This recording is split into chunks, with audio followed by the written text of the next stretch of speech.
Hey guys, Tony Denaro here. Welcome back. Hycroft is on tap today. They just released their Q4 earnings and the 10K, the summary for the past 12 months.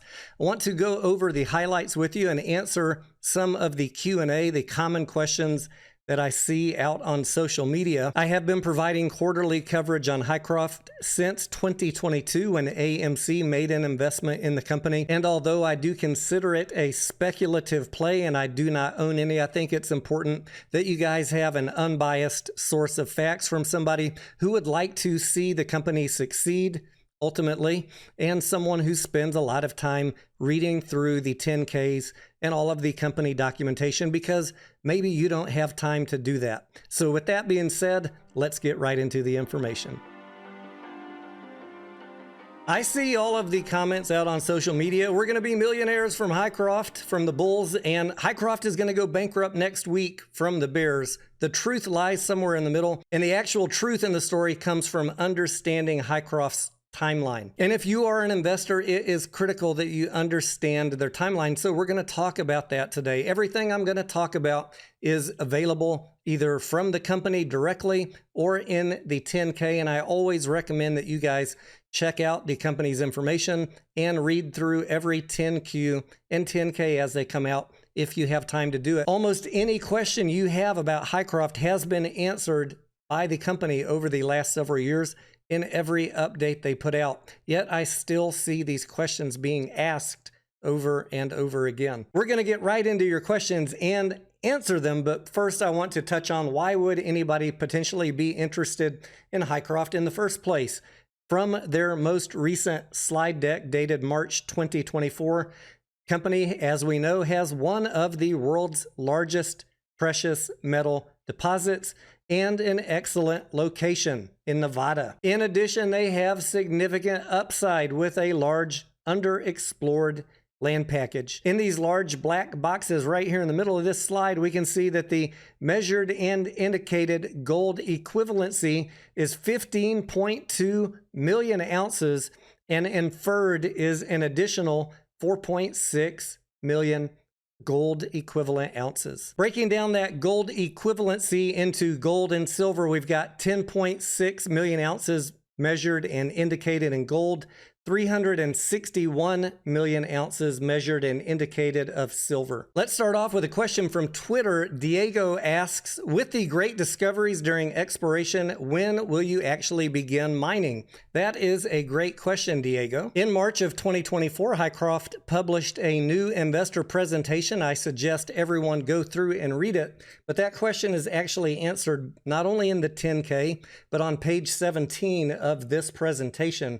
It has the milestones for Hycroft in 2024, and this follows up on the milestone timeline that they published for 2023 last year.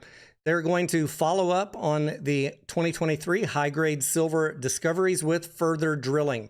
So the first half of this year, they are continuing the drilling and exploration program. Next is finalize engineering and trade-off studies.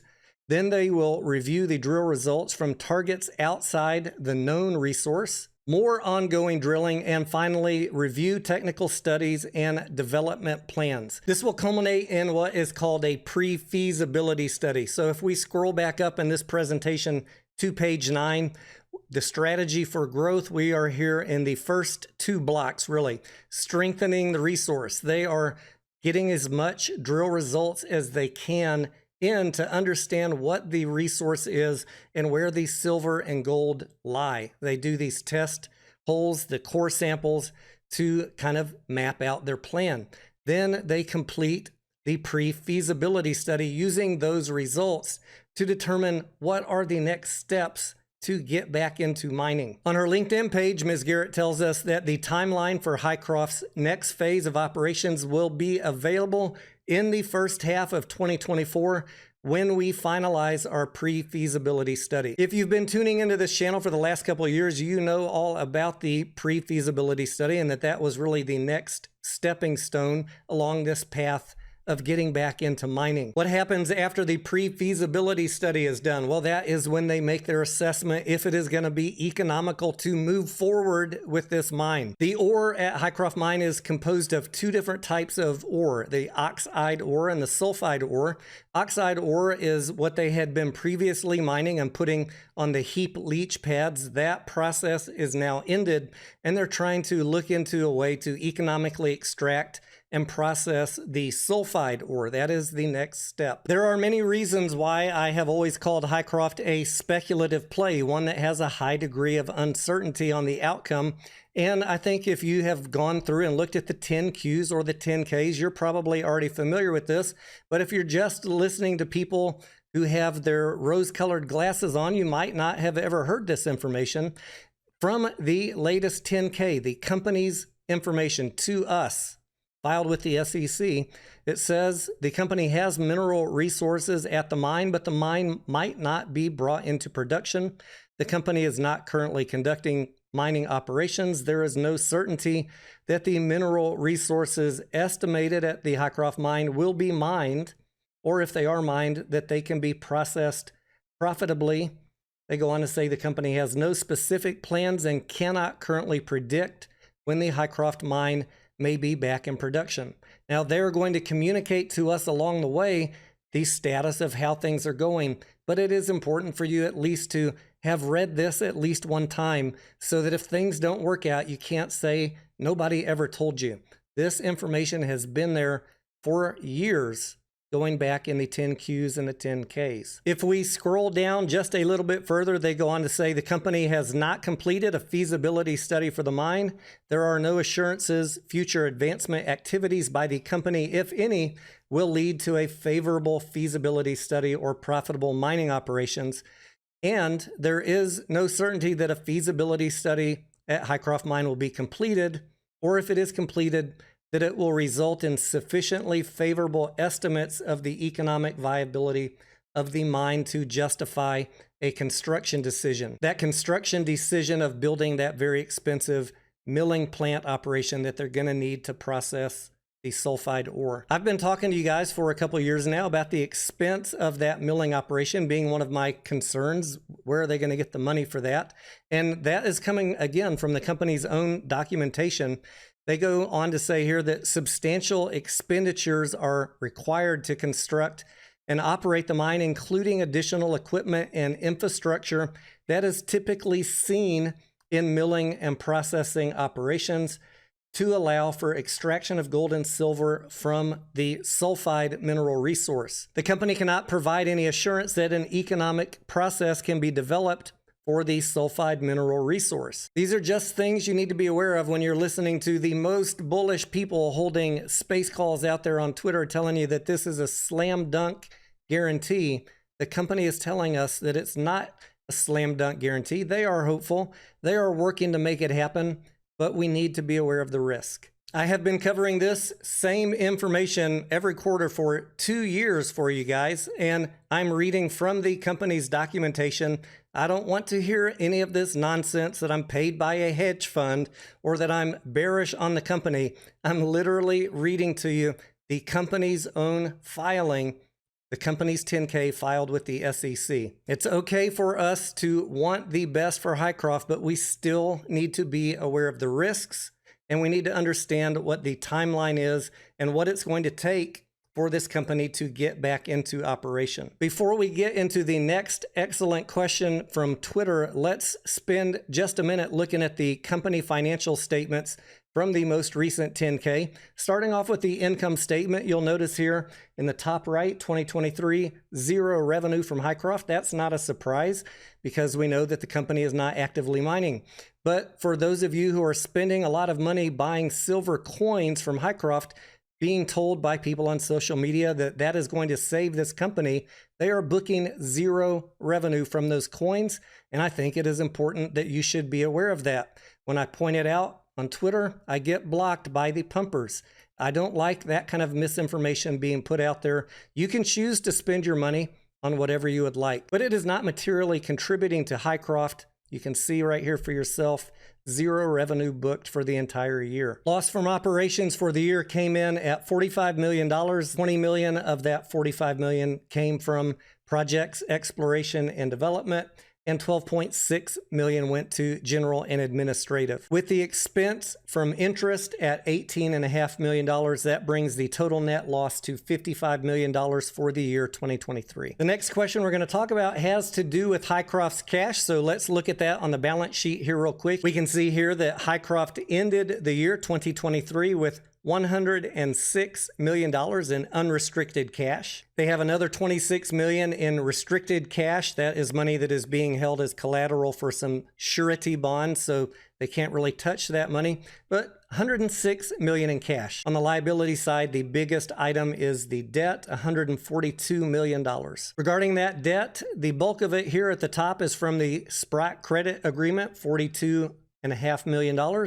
Subordinated notes, $101.5 million, and the timing of when that debt is due, mostly in 2027, including current maturities, $151 million will be due in 2027. When we are reading a 10K, we always want to go all the way down to the bottom of the notes to look at subsequent events, things that happened after the close of the fiscal year, and there is something important here related to both cash and debt. In subsequent events, the company tells us that on January 5th, they voluntarily prepaid $34.7 million of the first lien loan, along with $3.3 million for additional interest balance, totaling $38 million. So even though the balance sheet here shows $106 million, we know in subsequent events after December 31st, on January 5th, they used $38 million of this cash to pay down part of a loan. So that reduces their available cash now to around $68 million. Now we can cross-check this in the March investor presentation available on Hycroft's website. They do show now, as of March 2024, that available cash is $66 million with a tiny little footnote down here that I've highlighted for you that says as of January 5th, after voluntarily prepaying $38 million of the Sprott first lien loan, cash balance is now $66 million. Moving on to our next social media question, Jeff asks Diane Garrett, so you have $66 million in cash and the whole company market cap is $46 million. Why haven't you bought the float? Why haven't you bought half the float? Show shareholders that you believe in the company, Diane. Actions speak louder than words. Start mining and buy back shares. That's definitely a sentiment I understand, Jeff. You want to see some action. Hopefully you watch this video and understand what the timeline is, why they're not mining. It's going to be a couple years off, probably, depending on how that pre-feasibility study goes and how long the construction of the new milling plant is going to take. But speaking of cash, we know now that they only have $66 million. When we go back and look in the top right at the cash balance a year ago, it was $141 million. They have less than half the cash left now than they did in December of 2022. And so that is something that I'm looking at and thinking, I need to be aware of this if I'm investing in Hycroft, because they might need some more cash. They might need to dilute. In fact, when we look at the cash flow statement, we can see that for the year 2023, net cash used in operating activities was $41 million. And if I assume that they're going to have the same expenses this year for exploration and keeping the lights on, keeping people paid, $66 million minus another $40 million is not going to go very far, Jeff.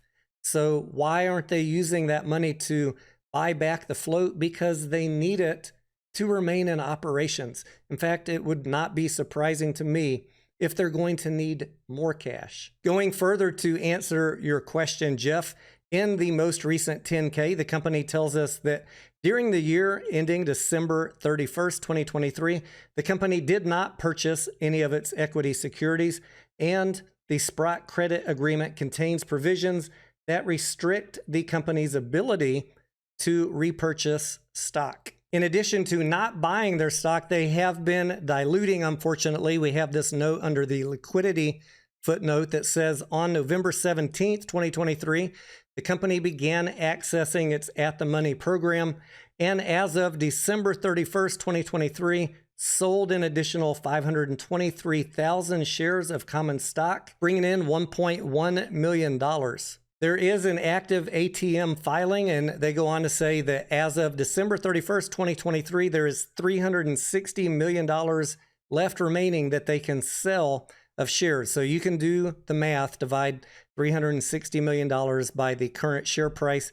That is how many shares that they can sell under the registered ATM program. A couple of closing thoughts. The reason I only do quarterly updates on Hycroft is because we are in this holding pattern waiting for them to finish the drilling and exploration, which is the precursor to doing that pre-feasibility study, which will hopefully be the precursor to getting the green light to build a new milling plant, which how long will that take? Anybody's guess? A year, 2 years, 3 years? I don't know. But if the pre-feasibility study greenlights the construction of a milling plant and that plant is built, then we can expect the mine to get back in operation. So again, I am going to tell you what I've been telling you for a couple years. This is a play of patience, and you want to wait for a good entry because they're going to burn up that cash that they have on the balance sheet and maybe need some more just to stay in operation during all of this time. Then we get to a critical decision. Is it going to be economically viable to move forward? And if we do move forward, where is the cash going to come from to build that milling plant? Now we look at the balance sheet. You've got to ask yourself, where is that cash going to come from?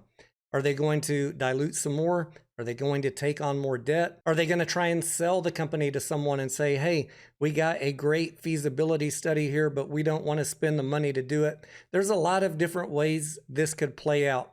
And that, again, is why I call this a speculative play. You need to understand everything that is going on in the timeline so that you don't get upset at why it's taking so long, or you don't get upset if things don't work out. I am Tony Denaro. Thank you for watching, and I will see ya on the next video.